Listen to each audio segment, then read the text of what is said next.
యేసుక్రీస్తు నామములో అందరికీ హృదయపూర్వక వందనములు.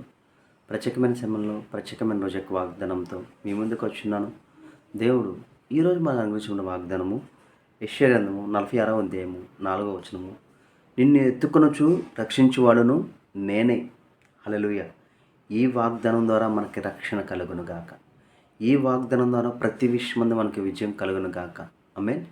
ఎప్పుడైతే ఇచ్చిన వాగ్దానం బట్టి అడుగుతామో అడిగిన సమస్తాన్ని దేవుడు మనకి అనుగ్రహిస్తాడు. ఎందుకంటే ప్రతి వాగ్దానము మన కొరకు చేయబడింది. ప్రతి వాగ్దానము మన కొరకు నజరైన యేసుక్రీస్తు జయించున్నాడు. మనం ఎప్పుడైతే విశ్వసించి ప్రార్థిస్తామో మనం ప్రార్థించిన దానికన్నా అధికంగా దేవుడు మన జీవితంలో చేస్తాడు.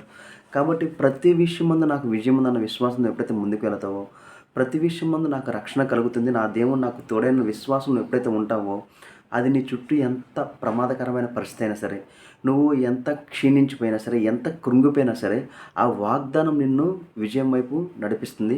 ఆ విశ్వాసం నిన్ను ఉన్నతమైన స్థానంలోనికి తీసుకువెళ్తుంది. కాబట్టి నువ్వేం చేయాలంటే, లోకానికి అసాధ్యమైనవి దేవునికి సమస్తమును సాధ్యమే.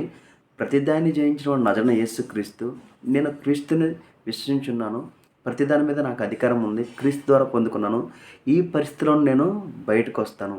దేవుడు వాగ్దానం చేస్తున్నాడు. వాగ్దానం ద్వారా నేను బయటకు వస్తాను. ఎప్పుడైతే నువ్వు విశ్వాసంతో ప్రార్థిస్తావో, ఆ విశ్వాసము నీ జీవితంలో అనేకమైన అద్భుతాలు చేస్తుంది.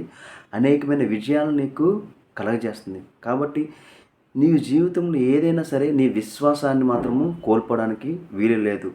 నువ్వు ఏ పరిస్థితిలో ఉన్నా సరే, నువ్వు సమృద్ధికరమైన పరిస్థితుల్లో నీ ప్రార్థన ఎలా ఉంటుందో, నీకు కష్టం వచ్చిన సమయంలో కూడా నీ ప్రార్థన అలాగ ఉండాలి. నువ్వు ఇబ్బందికరమైన పరిస్థితుల్లోకి వెళ్ళినా సరే నీ ప్రార్థన అలాగే ఉండాలి. ఎందుకంటే ఈ పరిస్థితిలో శాశ్వతము కాదు. నీలో ఉన్న దేవుడు శాశ్వతము. వాగ్దానం చేసినవాడు శాశ్వతము. నిన్ను అనాదిగా చేయి విడనున్నాడు. ఆయన నీకు తోడై ఉన్నాడు. కాబట్టి ప్రతి పరిస్థితి విజయం నాకు కలిగింది. విజయం నేను క్రీస్తు ద్వారా పొందుకున్నాను. ఈ పరిస్థితి నా జీవితంలో ఏలుబడి చేయదు అన్న నమ్మకంతో ఎప్పుడైతే ముందుకెళ్తావో ప్రతి దాంట్లో నీకు విజయం అనేది కలుగుతుంది. ఈరోజు నువ్వు చేసే ప్రతి ప్రయత్నంలో నీకు విజయం కలుగునుగాక. నువ్వు ప్రయాణించే ప్రతి ప్రయాణము క్షేమకరమైన ప్రయాణంగా మారునుగాక. నీ ఆర్థిక ఇబ్బంది ఆర్థిక సమృద్ధిగా మారునుగాక. నీ కుటుంబంలో ఏ విషయాల గురించి నువ్వు ప్రార్థిస్తున్నావో, ఎవరికైతే అనారోగ్యం ఉందో యేసు పొందిన గాయాల్లో స్వస్థత కలుగునుగాక. వివాహం కాని బిడ్డలకి సరైన సమయంలో సరైన వ్యక్తితో వివాహము జరుగునుగాక. ఆమేన్. ఏ విషయాల గురించి మనం ప్రార్థిస్తామో దేవుడు ప్రతిదానికి మనకి సమాధానాన్ని ఇస్తాడు. కాబట్టి మనం విశ్వసించి ప్రార్థిద్దాము. ప్రార్థించిన సమస్తాన్ని మనము పొందుకుందాము. ప్రార్థిద్దామా?